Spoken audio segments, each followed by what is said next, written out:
말씀 나누기 전에 앞뒤 좌우로 한번 보시면서 인사하면 좋겠습니다. 이렇게 인사하면 좋겠습니다. 이렇게 보시면서 집사님, 제가 집사님을 참 사랑합니다. 이렇게 꼭 인사하시겠습니다. 앞뒤 좌우로.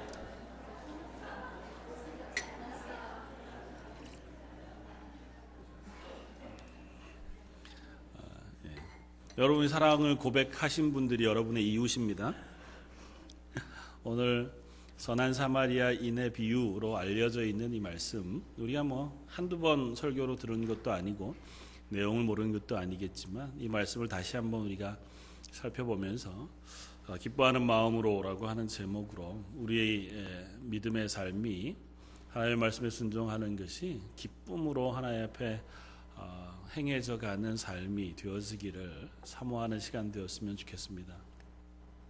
그리스도인으로 하나님 앞에 살아간다고 하는 것, 그것이 분명히 하나님 주신 가장 큰 복이고 놀라운 은혜임에도 불구하고 우리가 간혹 신앙생활을 해가다가 보면 신앙생활을 하는 것, 조금 현실적으로 얘기하면 교회에 출석하는 것이 무거운 짐이거나 아니면 조금 의무처럼 느껴질 때가 많이 있는 것을 우리가 고백합니다.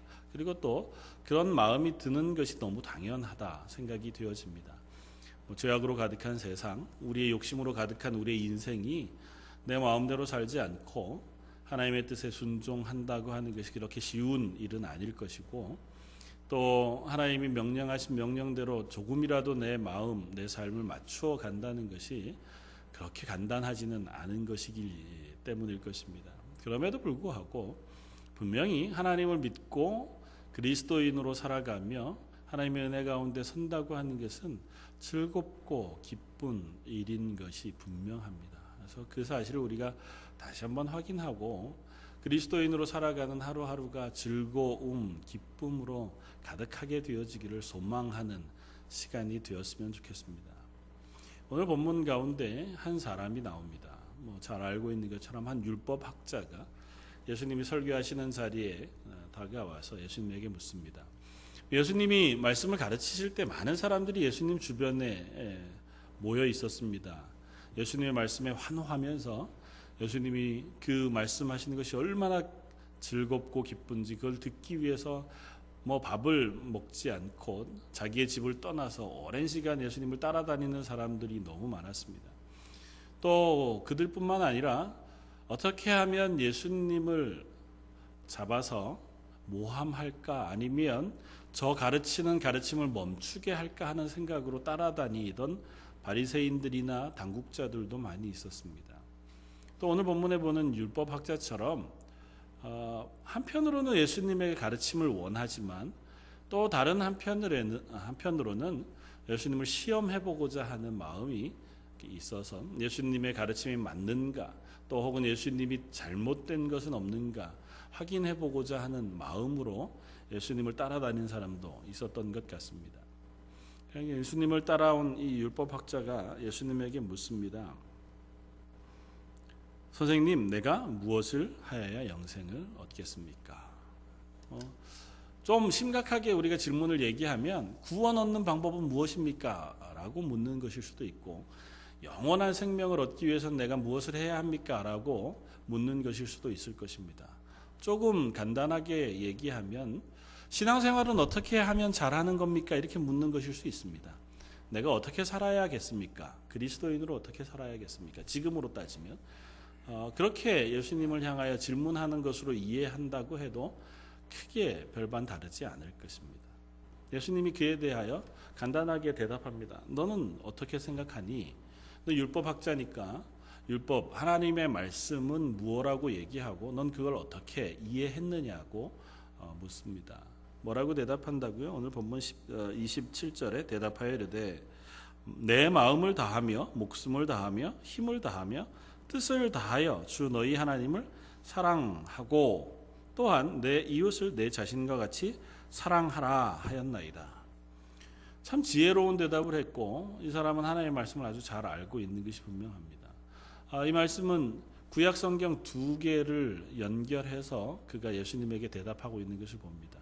아마 대부분의 성경들이 다 그럴 터인데 27절 대답하여 이르되 내 마음을 하는 내 마음을 하기 전에 보면 이렇게 혹시 표시가 있으신가요? 기역 뭐 일 뭐 이런 식으로 관주라고 하는 표시인데요.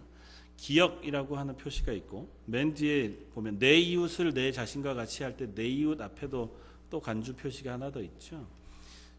성경책 맨 밑에 가시면 그 관주 맨 밑에 안에 기역 그리고 성경 구절을 하나 써놨고 니은 그리고 성경 구절을 하나 써놓았습니다. 기역에는 뭐라고 되어 있나요? 신명기 6장 5절. 니은에는요 레위기 19장 18절. 그러니까 모든 성경은 지금 관주 성경이라고 되어 있는 게 이렇게 표시를 해놓았습니다. 구약에서 똑같은 구절이 있거나 다른 성경에 비슷한 구절을 인용해서 썼거나 아니면 비슷한 구절이 있으면 이렇게 관주로 표시를 해놓아서 성경을 읽는 데 도움이 되도록 했어요. 이 율법학자의 대답은 구약 하나님께서 이스라엘 백성에 주신 모세 오경 율법의 말씀의 일부를 자기가 인용해서 예수님에게 대답하고 있는 겁니다.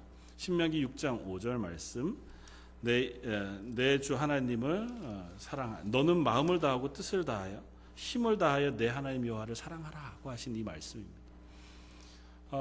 제가 가끔 말씀드렸지만 이 신명기 6장 5절 말씀은 이스라엘 사람들에게 있어서는 가장 중요한 말씀입니다.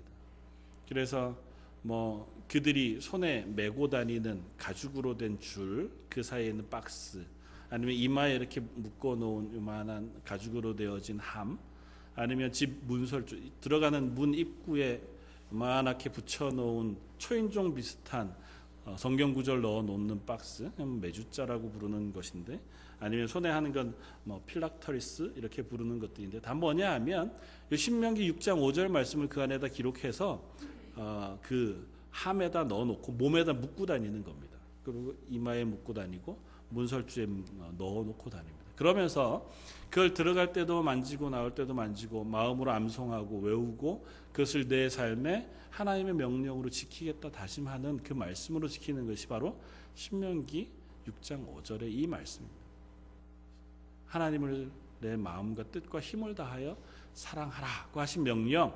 그러니까 이 율법학자는 너무 명확하게 아는 거죠. 하나님 앞에서 내가 그리스도인으로 혹은 이스라엘 백성으로 산다는 건 이 말씀을 붙잡고 지키고 사는 것입니다. 그렇게 고백하죠. 근데 거기에서만 그치지 않고 이 율법학자는 하나를 더 붙입니다. 레위기 19장 18절 말씀, 하반절 말씀, 내 이웃 사랑하기를 내 자신과 같이 사랑하라 나는 여호와니라고 하시는 하나님의 명령의 말씀을 그 뒤에다 덧붙입니다. 그러면서 자기가 이해한 것들을 얘기하는 거죠. 하나님이 하나님의 백성으로 살아가라고 말씀하신 명령은 아마 이 두 가지로 대답할 수 있을 것 같습니다. 하나님을 사랑하고 내 이웃을 사랑하라고 하신 이 명령을 지키면 하나님의 뜻에 합당하게 또 하나님의 말씀에 순종하며 살아가는 이스라엘 백성, 지금으로 따지면 그리스도인으로서 사는 삶이 맞을 것 같습니다. 예수님이 대답하시길 뭐라고 하신다고요? 28절에 내 대답이 옳도다. 야, 맞다. 네가 참 잘 알고 있구나. 그리고 나서 한마디를 덧붙이십니다. 뭐라고요? 이를 행하라. 그러면 살리라. 어떻게 보면 오늘은 이 말씀, 예수님의 말씀이 우리에게 하시는 말씀일 것입니다. 네가 알고 있는 바를 행하라. 그리하면 살 것이다. 그리스도인의 삶은 아는 것에 멈추는 것이 아니라 행하는 것에 있는 것이다. 하나님의 말씀은 우리가 행할 때에 그것이 우리에게 주시는 은혜의 말씀이 되어진다. 행했냐 안 했냐, 어디까지가 행하는 것이냐, 어디까지가 이해한 것이냐 따지자는 의미가 아니라 하나님의 말씀대로 살아가는 방법은 그것이 어디까지일까 그것을 재단하고 확인해보고 점검해보는 그것에 있는 것이 아니라 그것에 순종하여 나의 삶을 그 하나님의 말씀대로 살아가려고 애쓰는 것에 있는 것이다고 하는 사실 우리가 확인할 필요가 있습니다. 그렇게 하고 그렇군요, 그렇게 행하겠습니다 하고 갔으면 되었을 것을 이 율법학자가 예수님에게 한 가지 더 묻습니다. 29절 그 사람이 자기를 옳게 보이려고 예수께 여짜오되 그러면 내 이웃이 누구니까? 어쩌면 이것이 우리 그리스도인들이 가지고 있는 아마 반응 혹은 하나님 앞에서 보여지는 우리들의 실수일 거라고 생각합니다. 율법학자는 잘 알았습니다. 그런데 예수님이 하신 말씀 옳다. 가서 행해라. 그러니까 그것대로 행하며 살면 될 것을 또 혹은 그렇게 하겠습니다. 순종하면 될 것을 다른 많은 사람들 앞에서 자기가 그래도 하나님의 말씀대로 잘 살고 있다고 하는 것을 과시하고 싶었습니다. 아니면 확인받고 싶었는지 모르죠. 그래, 넌 그렇게 잘 살았으니 너는 영생을 얻었다. 예수님께서 그렇게 하시는 말씀을 듣고 싶었던 것이든지 아니면 자기가 아는 것만큼 살고 있다는 것을 많은 사람들에게 보여줌으로써 이봐, 나는 하나님의 말씀대로 사는 제대로 된 그리스도인이야, 하나님의 사람이야 라고 하는 걸 보이고 싶었든지 확인하고 싶은, 하나님을 사랑하라는 건 이견의 여지가 없잖아요. 내 이웃을 내 몸과 같이 사랑하라. 이것도 정확하게 내 이웃이 누굽니까? 그것만 알려주시면 제가 이미 그 이웃들은 다 사랑하고 있습니다. 이렇게 얘기할 수 있을 여지가 있잖아요. 그래서 그러면 내 이웃은 누굽니까? 이렇게 묻는 겁니다. 그 질문 속에는 이런 전제가 깔려 있습니다. 이스라엘 백성들이 생각하는 이웃이라는 개념은 이스라엘 백성의 그 범주를 넘어서지 않습니다. 레위기 19장에서 하나님께서 하신 이 명령의 말씀도 이스라엘 백성들이 이해할 때, 율법학자들이 이해할 때는 그런 것입니다. 출애굽하던 이스라엘이 광야에서 하나의 공동체를 이루면서 살았잖아요. 그 안에 주시는 명령이니까 이 공동체 안에 있는 이웃을 사랑하라는 것으로 이들은 이해합니다. 그 외의 인물들에 대해서 이웃이라는 개념으로 확장시켜서 그들을 사랑해야 할 것이라는 상상을 전혀 안 해요. 그러니까 율법학자가 예수님에게 묻는 질문은 이거죠. 그럼 이웃은 누굽니까? 이 이스라엘 백성들, 이 사람들이라면 제가 그 사람들도 잘 사랑하고 있습니다. 이렇게 얘기하고 싶었는지 모르죠. 예수님이 그 율법학자의 질문을 들으시고는 그 이웃은 이러저러하다고 얘기하지 않고 우리가 잘 알고 있는 선한 사마리아인의 비유를 말씀하시면서 이 율법학자와 듣는 모든 사람들에게 그리스도인으로 사는 삶이라고 하는 것에 대해서 한번 깊이 생각해 보도록 하십니다. 간단하게 요약하면 이거죠. 예루살렘에서 여리고로 가는 길, 그 길이 되게 험했습니다. 실제로 예루살렘이라고 하는 곳에서 여리고까지 고도차가 거의 1000m 가까이 됐으니까 꽤 높은 곳에서 밑으로 내려오는 길이었고, 또 그 골짜기 길들이 굉장히 험하고 또 외진 곳이어서 많은 강도들이 출현하는 그런 곳이었습니다. 아마 가다가 어떤 사람이 강도를 당해서 있는 건 다 뺏기고 옷도 다 뺏기고 거반 맞아서 죽게 되어진 상태, 지나가다 보면 죽었는지 살았는지 모를 정도의 상태가 되어서 누워 있었습니다. 거기는 이제 세 사람이 지나가는 거죠. 맨 처음엔 제사장이 지나갔습니다. 지나가면서 보고는 그 죽어가는 사람을 보고 그냥 예루살렘 성전을 향해서 갔다는 것입니다. 두 번째는 레위인이 지나가면서 보았고 그 레위인도 그 사람을 그냥 내버려 두고 갔다는 것입니다. 세 번째로는 사마리아인이 지나가면서 보았고 이 사마리아인은 그 사람을 치료하고 자기가 나귀에 태워서 여관에다가 데려다 놓고 그 사람을 치료해 주기를 요청하고 자기의 길을 떠나면서 갔다 와서 내가 이 사람에게 치료하는 데 들어간 모든 비용을 다 갚을 터이니 여관 주인이 책임지고 좀 갚아주시오. 그렇게 얘기하고 갔다는 것입니다. 예수님이 이 이야기를 하시면서 어떤 말씀을 하고 싶으셨던 걸까요? 너희도 혹시 지나가다가 가난한 사람 혹은 강도당한 사람 그런 사람들이 있거든 사랑해 주어라 고 하는 것이 예수님의 가르침의 전부였을까요? 그것이 가장 중요한 가르침이겠죠. 예수님이 무엇 때문에 이 가르침을 가르치고 있는가를 우리가 생각해 보아야 합니다. 율법학자가 영생을 얻는 방법, 하나님에 대해서 어떻게 그리스도인으로 잘 살까요? 신앙생활이라는 건 어떻게 하면 잘하는 거겠습니까? 이렇게 묻는 질문에 대답하신 거거든요. 그렇다고 하면 아마 이 예수님의 이야기 속에 이 율법학자가 가지고 있었던 신앙생활의 좀 잘못되어진 모습, 질문 가운데 발견할 수 있는 그의 잘못된 신앙의 모습이 들어있을 겁니다. 아마 그건 제사장과 레위인을 통해서 확인할 수 있는 바겠죠. 제사장의 삶은 이런 것이었습니다. 그는 율법을 잘 알았습니다. 그리고 하나님의 교회를 섬기는 사람이었습니다. 그리고 그가 일면 율법학자들이나 그때 당시 모든 사람이 이해할 수 있는 수준에서 생각해 본다면 이 죽임을 거의 당한 이 사람을 외면하고 지나친 일이 그렇게 칭찬받을 만한 일은 아니었겠지만 그냥 상식적으로 생각해 보면 제사장으로서 할 수 있는 일이었겠다 생각되어집니다. 왜냐하면 이 죽은 사람을 만진다고 하는 것은 제사장에게 있어서는 아니면 이스라엘 백성에게 있어서는 자기 몸을 부정하게 만드는 일이거든요. 그러니까 거룩하지 않게 만드는 일입니다. 죽은 시체를 만진 사람은 하나님께서 명령하길 민수기 19장 11절 이하에 보면 7일 동안 그 사람은 부정하게 돼요. 죽은 사람 시체를 만진 사람뿐만 아니라 시체를 만진 사람을 만진 사람도 부정하게 돼서 그 사람은 7일 동안 자기의 몸을 정결하게 하고 그리고 나서 거룩하게 하나님 앞에 제물을 드리고 난 이후에야 정하게 되어서 하나님 앞에 나와서 제사하고 하나님의 성전을 섬길 수 있어요. 그러니까 제사장이 지금 여리고에서 예루살렘을 향해 올라가고 있는 중이었다면 아마 자기가 성전에서 섬길 차례가 되어서 성전에서 봉사하기 위하여 예루살렘으로 올라가는 중이었다. 상식적으로 그렇게 이해하는 것이 제일 편하겠죠. 이 사람은 성전에 가서 제사의 업무를 감당하고 하나님 앞에 예배드리는 일을 해야 하는 사람입니다. 근데 가다가 이 죽어가는 사람 혹은 죽은 사람을 괜히 도와주다가 이 사람이 죽는다면 아니면 죽어있는 사람이었다면 제사장은 자기가 해야 할 제사장의 직무를 감당할 수 없는 상태가 돼버리고 마는 거죠. 이 제사장 입장에서는 그런 생각을 했을지 모릅니다.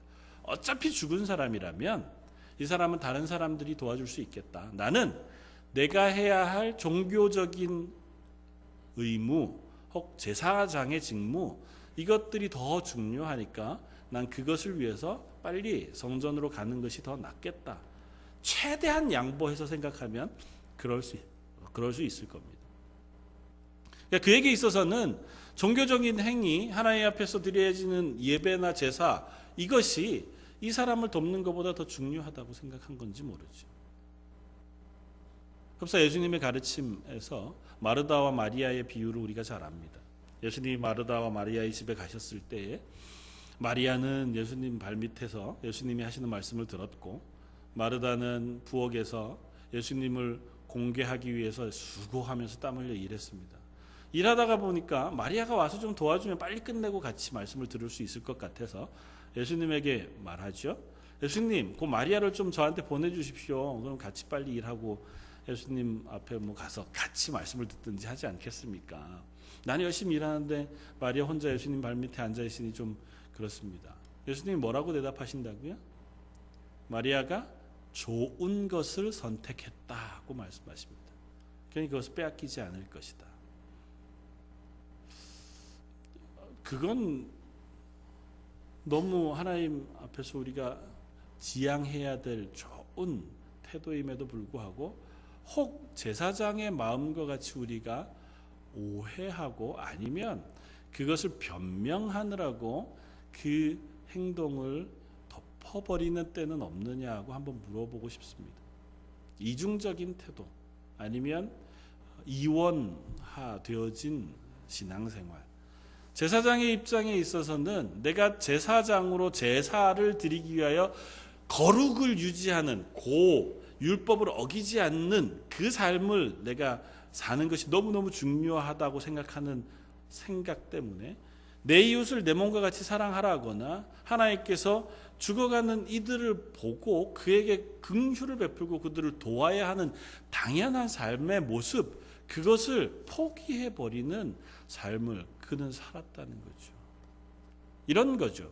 신앙생활 하느라고 나는 신앙생활이라고 생각하는 그 생활을 하느라고 하나님 앞에서 우리가 당연히 살아야 할 그리스도인으로서의 삶을 포기해버리거나 그걸 변명해버리는 것은 아니냐는 거죠. 좀 더 쉽게 얘기하면 내 부모를 공경하라. 내 자녀를 사랑하고 노엽게 하지 마라.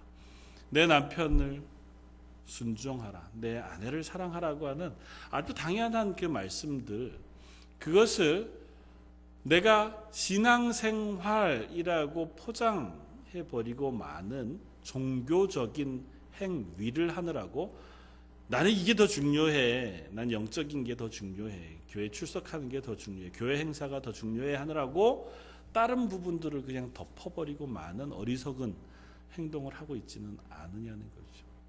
교회 출석하는 것 너무 중요하죠. 성경 읽는 것 너무 중요합니다. 기도하는 것 우리에게 너무너무 소중하고 꼭 해야 하는 것입니다. 그러나 그 행동들 하는 것 때문에 나머지 모든 것을 다 덮어버리면 안 됩니다. 내 인생에서 제일 중요한 건 기도하는 거고 말씀을 읽는 거야. 평생 말씀 읽고 기도만 하면 문제가 없겠죠. 그런데 기도하고 말씀 읽는 그 짧은 1시간 혹은 몇십 분의 삶으로 내 신앙생활 전부를 탁 덮어버리고 마는 거죠. 난 그거 하니까 영적으로 하나님 앞에서 신앙생활을 잘한 거예요. 그걸 하기 위해서 나는 그 시간만큼은 애써서 지켜요. 그것만큼은 절대 난 포기할 수 없어요.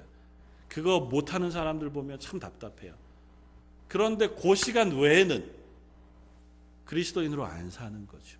그냥 일반적인 삶을 살아갑니다. 교회에 나왔을 때는 신앙인이 돼요.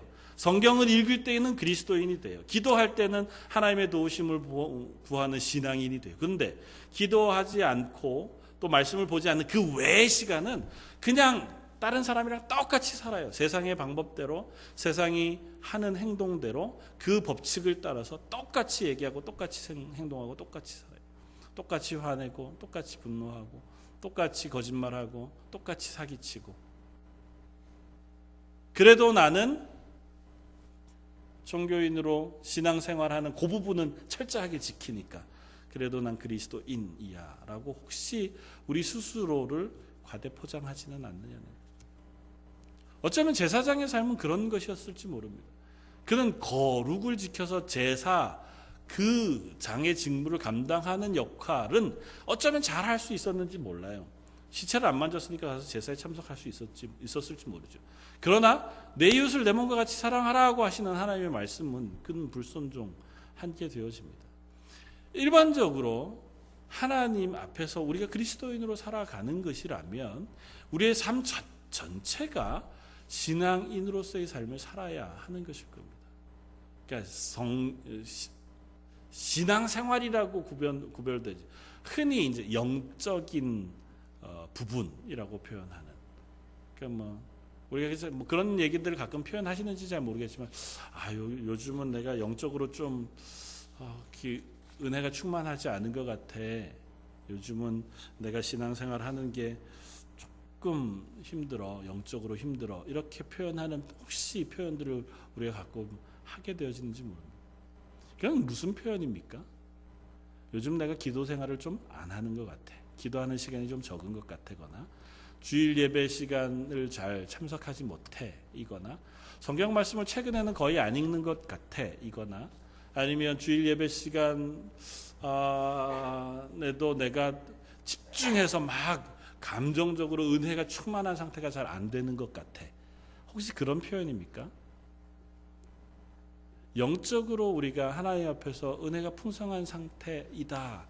그렇지 않다는 무엇을 의미하는 걸까요? 우리의 일상의 모든 삶 속에 내가 그리스도인으로 잘 살고 있는 것 같아. 아니면 나는 그리스도인임에도 불구하고 평상시의 삶 속에 혹은 내 일주일의 삶 속에 그리스도인이라는 생각을 전혀 하지 못하고 사는 것 같아. 아마 그런 표현이어야 하지 않을까요? 우리가 혹시 신앙생활이라고 하는 그 삶을 종교적인 행위를 하는 시간으로만 압축시켜버리고 그 외의 부분은 전혀 관심 없는 삶을 살아간다면 우리는 하나님 앞에서 어쩌면 우리의 신앙생활이 이원론적으로 구분되어진 어리석은 삶을 살아가는 것인지 모릅니다. 그러다 보면 율법학자처럼 되어질 수 있을지 몰라요. 어떻게 하는 게 하나님이 말씀하신 신앙생활을 어기지 않는 게 될까? 주일을 성수하는 것은 무엇일까? 주일 예배에만 꼭 참석하는 것일까? 하나님 앞에서 거룩하게 사는 것은 무엇일까? 자꾸 뭔가를 질문하죠. 그것만 안 벗어나려고 하는 삶을 살아가는. 그게 아니라 하나님 우리에게 뭘 요구하신다고요? 전체 우리의 삶이 하나님 앞에서 살아가는 신앙생활이다 하고 얘기하세요. 우리의 삶의 모든 부분이 그게 잘 되었던 잘못되었던 열심히 하든 그렇지 않든 그 모든 시간이 다 하나님 앞에 살아가는 그리스도인의 삶이라고 얘기한다고요. 우리 그 앞에 순종하는 것, 하나님 그것을 우리에게 요구하고 계시다는 것입니다. 오늘 선한 사마리아인의 비유를 통해서 하나님이 그림을 자꾸 그려주시는 것은 어쩌면 그런 것일 겁니다. 자꾸 질문하잖아요. 어떻게 하는 것이 영생을 얻는 겁니까? 누가 내 이웃입니까? 그것만 정해주시면 제가 그것은 어기지 않고 지키겠습니다. 이스라엘 백성들이 그거 어기지 않기 위해서 얼마나 철저하게 율법을 다 해석해서 안 어기려고 애쓰면서 살아갑니까? 예수님이 그거에 대한 대답을 하시는 거예요. 아니다. 그거를 넘었냐 안 넘었냐가 아니라 네가 하나님의 살아계심을 믿고 그 앞에서 매일매일의 삶을 하나님 앞에 살아가는 삶을 살아가고 있느냐는 거다. 너 알고 있는 내 이웃을 내 몸과 같이 사랑하라고 하는 것, 그 사랑을 네가 내 이웃, 네 주변에 있는 모든 사람들을 향해서 적어도 하려고 애쓰며 살아가고 있는가가 더 중요하다. 레위인에 대한 이야기도 우리가 할 수 있겠지만 넘어가서 예수님이 마지막으로 사마리아인에 대한 얘기를 하셨을 때 아마 듣는 모든 사람들이 조금은 마음이 어려웠을 겁니다. 비유를 드셔도 그렇지 하필이면 왜 사마리아인? 예수님의 말씀대로 이 강도 만난 이웃을 잘 도와주는 사람이 딴 사람이어도 되잖아요. 근데 굳이 예수님이 비유를 드는데 사마리아인을 비유로 든단 말이죠. 이 사마리아인쯤 되는 사람이면 우리 지금으로 따지면 어떤 분은 그렇게 비유하시는 분이 계시더라고요. 동성애자 쯤으로 비유하시는. 어느 정도냐면 도저히 아무리 양보해도 이 사람은 아닌 사람. 아무리 양보해도 이 정도 되는 사람은 이 사람이 교회 나오면 될까? 저 사람이 정말 구원받을 수 있을까? 싶은 사람을 얘기하시는 거예요. 사마리아인들은 율법을 안 지킵니다. 하나님의 말씀을 믿지 않고 그걸 다 섬기지 않습니다. 자기들 나름대로 모세 오경을 믿긴 믿어요. 그렇다고 해서 성전에 와서 하나님 앞에 예배하는 사람들도 아니에요. 심지어는 이 사람들은 혈통적으로도 유대인은 아니에요. 아수르 사람들이 사마리아에 살던 사람들과 혼합해서 혼혈로 태어난 민족이 사마리아인들이었고, 심지어 이 사람들은 이스라엘 백성이 바벨론에서 포로되어져 있다가 돌아와서 성전을 세우고 또 성벽을 쌓을 때 악착같이 방해하던 사람들이에요. 이건 못하게 하기 위해서 막 조서를 보내기도 하고, 이 앞에서 리더하는 느헤미야를 꼬셔다가 암살하려고 계획을 세우기도 하고, 전쟁을 일으켜서 이 사람들 더 이상 성전도 성벽도 못 쌓게 하기 위해서 애쓰던 사람이었다고요. 이스라엘 입장에서 보면 이 인간들은 절대 구원받을 수 없는 인간, 이 인간들은 구원받으면 안 되는 인간들이에요.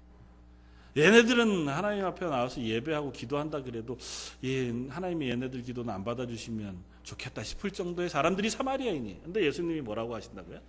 하필이면 이 사마리아인이 지나가다가 강도 만난 사람을 도와줬다는 거 아니에요. 헌신적으로 도와줘가지고 나중에 다 나을 때까지 필요한 물질까지 다 주겠다고 얘기까지 하고 갔다는 거잖아요. 그러면서 묻습니다, 율법학자한테. 그러면 누가 이 강도 만난 사람의 이웃이겠냐? 율법학자 곤란하죠. 자기 나름대로는 지혜롭게 대답했습니다. 사마리아인이요, 이렇게 얘기 안 하고 뭐라고 대답한다고요? 자비를 베푼 자이니이다. 그 사람은 누군지 모르겠고 그래도 강도 만난 사람한테 자비를 베푼 사람이 그 사람한테는 이웃이 될 것 같습니다.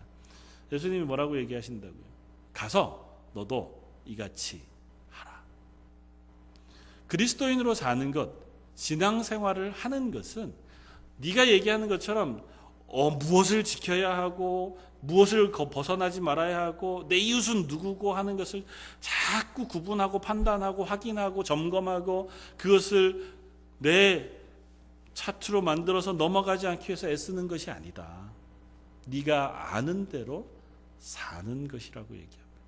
하나님의 말씀하시면 그 말씀대로 순종하는 것이라고 얘기해요. 심지어 사마리아인과 같이 그와 같은 사람이라 할지라도 그 신분에 관계없이 그가 만약에 하나님의 말씀에 순종한다면 그가 순종한 그것으로 그는 하나님의 백성이라고 인정을 받을 것이라는 거예요. 그의 인생 전부를 다 결국은 하나님 앞에서 심판받겠죠. 그러나 그 인생 전부를 심판받을 때 그의 사는 삶 하루하루가 모여서 하나님 앞에 확인받게 되어질 거예요. 난 혈통적으로 유대인이에요. 믿는 가정에서 태어났어요. 부모님이 신앙생활 잘하시고 날 위해서 부모님이 얼마나 열심히 기도하시는지 몰라요. 그래서 나는 지금도 교회를 한 번도 떠난 적이 없이 살아요. 주일은 그래도 언제라도 교회에 나와서 예배하는 시간에 빠지지 않으려고 애써요. 그렇게 내가 평생을 살았어요. 그게 신앙생활의 다가 아니라고 말씀하시는 거예요. 그야말로 사마리아인과 같이 엉뚱하게 살았어요. 하나님도 모르고 죄악 가운데서 자기 마음대로 살았어요. 그런데 그가 하나님의 말씀을 들었어요. 듣고 나서 그 말씀대로 순종했어요. 그렇다면 그 삶이 그리스도인의 삶이 되어진 거라고요.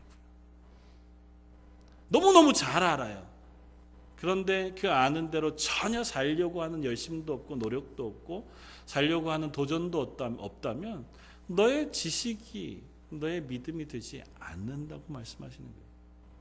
사랑하는 성도 여러분, 우리도 마찬가지입니다. 내가 그리스도인으로 어떻게 살까 하는 것 때문에 어떤 게 그리스도인으로 사는 거지 그것을 판단하고 확인하느라고 수고하는 시간 필요하죠. 하나님의 말씀을 읽고 그걸 통해서 우리가 확인하는 과정들이 필요하죠. 그러나 그것보다 더 먼저 우리에게 요구되어지는 것은 네가 알고 있는 만큼 믿음으로 살기 위하여 수고하고 애쓰는 것이라는 거예요. 하나님을 믿는다면 믿는 삶을 살아가라는 겁니다. 교회 나와서 예배 드리는 시간만 내가 신앙인으로 사는 게 아니고 24시간 내가 집에서도 혹은 내 직장에서도 혹은 내 자녀들을 대하는 모든 순간에도 그리스도인으로 살아 가는 것, 하나님이 그것을 우리에게 요구하신다는 겁니다.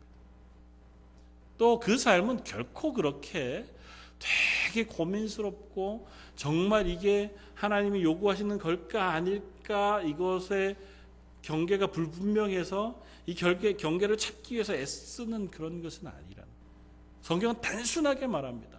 내 하나님을 사랑하고 내 이웃을 사랑하라고요. 그것에는 또 다른 설명이 너무 많이 필요하지 않잖아요. 우리가 마음을 다해서 하나님을 사랑하려고 애쓰는 삶을 살기를 요청하는 겁니다. 하나님 사랑하니까 또 하나님이 날 구원해 주신 것에 감사하니까 하나님 앞에 우리가 예배하는 거예요. 찬양하는 것이고 그 하나님이 날 사랑하시고 나의 기도를 들으신다고 말씀하시니까 우리의 필요를 따라서 하나님께 기도하는 겁니다. 내 이웃을 사랑하라고 말씀하셨으니 먼저는 내 가까운 이웃부터 사랑하는 거예요. 제일 먼저는 내 가장 사랑하는 가족부터 사랑하는 겁니다. 내 남편을 사랑하는 것이고 내 아내를 사랑하는 겁니다. 내 자녀를 사랑하는 것이고 내 부모를 공경하는 것입니다. 하나님 부모를 공경하는 거 어디까지 할까요? 예수님이 말씀하신 우리 비유를 잘 압니다. 예수님 당시에 많은 사람들이 부모님이 굉장히 어려움에도 불구하고 형제들이 굉장히 어려움에도 불구하고 자기가 많은 재산을 가지고 있음에도 불구하고 잘 안 도왔어요. 잘 안 도우면서 뭐라고 얘기하냐면 이건 고르반이 되었습니다고 얘기한다는 게 이게 뭐냐면 이거 하나님 앞에 드리려고 미리 제가 마음에 작정한 물질입니다. 그 얘기하는 거예요. 하나님 앞에 드리려고 작정해놨으니까 이건 내 게 아니고 하나님 거니까 제가 지금 아무리 정말 저야 뭐 부모님을 돕고 싶죠. 제 형제들을 돕고 싶죠. 힘든데 내 이웃 보면 좀 뭐 나눠주고 싶죠. 근데 이건 제가 도와줄 수 없는 거예요. 하나님한테 드리려고 제가 이미 마음에 작정한 거거든요. 그렇게 얘기한다는 겁니다. 그러지 말으라고요. 하나님 앞에 드릴 거면 드렸어야죠. 다 드리고 말았으면 됐을 겁니다. 그러나 그 말의 행간에는 이런 것이 있습니다. 내 육신의 부모나 내 형제나 내 이웃의 가난한 것을 보거든 그걸 도와주라고요. 그것이 하나님께 드리는 것과 마찬가지의 것이 되어진다고 하는 가르침이 그 안에 내포되어 있는 걸 겁니다. 그걸 핑계하기 위해서, 돕지 않기 위해서, 그래도 안 도우면서도 나를 잘 포장할 수 있는 방법이 무엇이 있을까 생각하느라고 이건 하나님께 드리려고요 라고 하지 말라고요. 그러니까 신앙적인 것, 종교적인 것, 이건 영적인 무엇인 것인 것처럼 내가 잘못하고 있는 걸 이렇게 포장하지 말라고요. 형제들에게 해야 할 것이 있고 사랑할 것이 있으면 사랑해야 합니다. 내가 용서를 구할 게 있으면 용서를 구하는 게 당연해요. 누군가에게 미안하게 했으면 가서 미안하다고 얘기하고 앞으로 좀 잘 지내기를 우리가 요청하는 것이 맞습니다. 내가 먼저 하나님 앞에 회개하고 하나님으로부터 용서함을 받으면 내가 그 다음에 이제 가서, 안 그렇습니다. 그런 걸로 포장하지 말자는 거예요. 그런 걸로 나는 그래도 하나님 앞에서 영적인 사람인데 내가 요거는 잘 못하고 있는 건 요거 때문에 그래라고 포장하지 말자고요. 요즘 내가 기도하느라고 시간이 좀 없어서 못 갔어. 그러지 말자고요. 정말 기도하시든지 아니면 그런 걸로 포장하지 말라고. 우리들의 신앙생활은 생활 속에서 하나님 옆에서 확인되어져야 하는 겁니다. 24시간 기도합시다 그렇게 얘기하지 않잖아요. 24시간 교회 나오셔서 예배 드리세요 그렇게 우리가 말씀 나누지 않잖아요. 우리는 그냥 삶을 살아갑니다. 그러나 분명한 건 우리가 사는 24시간이 다 하나님 앞에서 사는 거예요. 그것이 가정이든 집이든 그것이 직장이든 교회이든 그건 다 하나님 앞에서의 삶입니다. 그 가운데서 하나님의 말씀에 순종하려고 애쓰는 삶을 살아가는 겁니다. 그리고 그 가운데서 하나님의 말씀에 순종하려고 하는 삶은 결코 의무감으로 어려움으로만 하는 것이 아니라 내가 이 가운데 하나님과 동행하니 기쁨이 되어지는 것, 그것으로 소망하며 살아가는 것이어야 할 겁니다. 하나님 그런 우리들에게 분명히 은혜를 베푸시고 기쁨을 주시리라고 믿습니다. 내가 하나님 살아계신 줄 알고 하나님이 날 사랑하신 줄 알아서 내가 사랑할 수 없지만 누군가를 향해서 내가 사랑을 베풀기로 작정했을 때에 그것이 왜 힘겨움만 되겠습니까? 즐거움이 되겠죠. 부탁하기는 먼저 가족을 사랑하십시오. 가족에게 좋은 말 하십시오. 저한테도 하는 얘기지만 자녀들에게, 아내에게, 남편에게 사랑의 말을 뱉고 혹 용서하지 못할 마음 상하는 일이 있더라도 가서 사랑으로 그들을 품어 안아 주십시오. 멀리 갈 것도 없잖아요. 나를 원수처럼 생각하는 사람을 내가 사랑하기 위해서 막 기도하고 애쓰기 전에 내가 사랑해야 할, 나를 사랑하는 사람 먼저 사랑하는 거 필요하지 않겠습니까? 그거 해야 그 다음 또 할 수 있잖아요. 그리고 교회에 있는 분들을 위해서 기도하십시오. 이분들은 이웃도 아니고요, 내 몸이라고요. 성경은 그렇게 얘기하잖아요. 예수님을 머리로 하는 한 지체 되어진 교회. 그러니까 우리가 서로를 사랑하는 것은 내 이웃을 내 몸과 같이 사랑하라고 하는 명령, 그것보다 훨씬 전의 문제예요. 내가 나를 사랑하는 문제잖아요. 그러니까 성도들이 서로를 사랑하는 게 너무 당연합니다. 혹 사랑 못하겠거든 사랑하게 해주십시오. 기도하는 게 너무 당연하고요. 아직 잘 모르겠거든 잘 알기 위해서 애쓰는 거 너무 당연하지 않겠습니까? 그러니까 우리가 그런 것부터 우리의 삶 속에서 그리스도인이 되어가는 것이 필요합니다. 하나님 앞에서 종교인이 되지 말고 하나님 앞에서 그리스도인, 하나님의 말씀에 순종하는 사람들이 되어져 가기를 원합니다. 그리고 오늘 말씀을 어떤 목사님은 이렇게 좀 독특하게 해석하셨더라고요. 의미 있다 생각이 되어져서 함께 나누기 원합니다. 이 선한 사마리아인 혹은 강도 만난 이웃을 예수님으로 생각해서 이 본문 말씀을 이해해도 우리가 은혜를 받을 수 있겠다는 것입니다. 예수님께서 우리에게 말씀하셨을 때 마태복음 25장 35절 이하에 이렇게 말씀하십니다. 내가 줄일 때 너희가 먹을 것을 주었고 목마를 때 마시게 하였고 나그네 되었을 때 영접하였고 헐벗을 때 옷을 입혔고 병들었을 때 돌보았고 옥에 갇혔을 때 와서 보았느니라. 그러니까 그 말을 들은 의인들이 하나님에게 묻습니다. 저희가 언제 주님께서 줄이고 또 목마르시고 나그네 되시고 헐벗은 걸 보고 먹이고 입히고 대접했습니까? 마태복음 25장 40절 임금이 대답하여 이르시되 내가 진실로 너희에게 이르노니 너희가 여기 내 형제 중에 지극히 작은 자 하나에게 한 것이 곧 내게 한 것이니라고 말씀하십니다. 선한 사마리아인의 비유에서 나오는 강도 만난 그 사람에게 한 것이 예수님에게 혹은 하나님에게 한 것이다고 말씀하신다. 누군가 병들고 아파 있는 그 이웃에게 너희가 사랑을 베풀고 긍휼을 베푼다면 그것은 내 이웃을 내 몸과 같이 사랑하라고 하는 명령을 순종하는 것이기도 하거니와 하나님을 섬기고 내 이웃을 통하여 예수 그리스도를 대접하는 것이 되어진다고 말씀하신다. 그분이 예수님이라면 우린 기꺼이 그분을 사랑하고 돕지 않으시겠습니까? 예수님이 저 정도로 못생겼을 리가 없는데, 아니면 예수님이 저렇게 막말을 하실 리가 없는데, 그런 거 다 따지지 마시고요. 예수님이 말씀하신 겁니다. 내 옆에 누군가의 도움이 필요한 일을 도우면 그것이 바로 예수 그리스도 하나님께 내 복을 쌓는 것이라고 말씀하신다. 그리고 그것을 교회에 부탁하셨습니다. 우리로 하여금 우리 주변의 연약한 이들을 위하여 기도하고 도울 것을 요청하십니다. 가까이 있는 이웃뿐만 아니라 우리가 기도 가운데 늘 함께 하고 있는 저 북한에 있는 우리의 이웃들이거나 혹은 복음이 필요한 땅에 있는 많은 사람들이거나 세계에 아파하는 많은 사람들, 그들 역시 우리가 그를 위하여 기도할 때 우리가 하나님 앞에 복을 쌓는 것이 되어질 것입니다. 우리 주변에 있는 누군가 힘겨워하는 성도 혹은 이웃을 향하여 우리가 사랑의 마음을 가지고 위로할 때 그것이 하나님을 위로하고 하나님에게 복을 쌓는 일이 되어질 것입니다. 한 걸음 더 나아가서 생각하면 이렇게도 이해할 수 있습니다. 예수님이 이 땅에 오셔서 죽어가는 우리들을 살리셨습니다. 십자가에 매달리셔서. 마치 선한 사마리아인과 같이 예수님이 이 땅에 오셨을 때 많은 사람으로부터 배척받으셨습니다. 칭찬받고 칭송받기보다는 어떻게 하면 죽일까 하는 모함을 받아서 십자가에 매달리실 때에 수많은 채찍을 맞으시고 고통당하시면서 십자가에 달려 죽으셨습니다. 그것을 통하여 이 땅에 죽어가는 우리들을 살리셨습니다. 부활하신 예수님께서 승천하시면서 교회를 세우시고 이렇게 부탁하셨습니다. 내가 갔다가 올 것이다.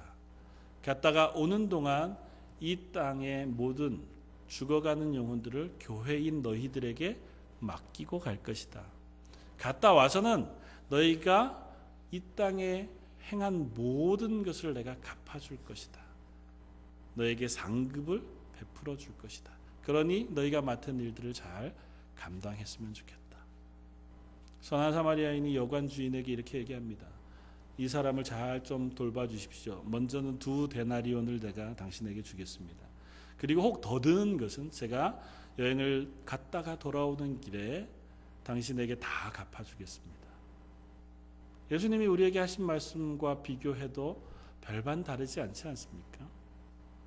2 데나리온은 이틀 품삯에 해당하는 돈입니다. 그러니까 어떻게 보면 여관 주인이 이틀 동안은 준 돈을 가지고 이 아픈 사람을 잘 보살펴 줄 수 있었을 겁니다. 그 다음은 이제 자기가 책임지고 그 약속을 믿음으로 이 사람을 선대하는 것이 필요하죠.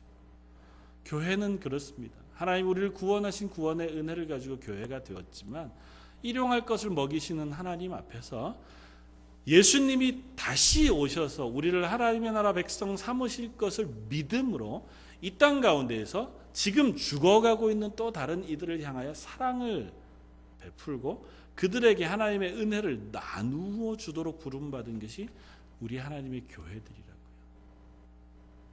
사랑하는 성도 여러분, 저와 우리 런던 제일장로교회 여러분들과 우리의 삶이 그 하나님의 부르심 앞에 온전하게 서가는 교회이기를 원합니다.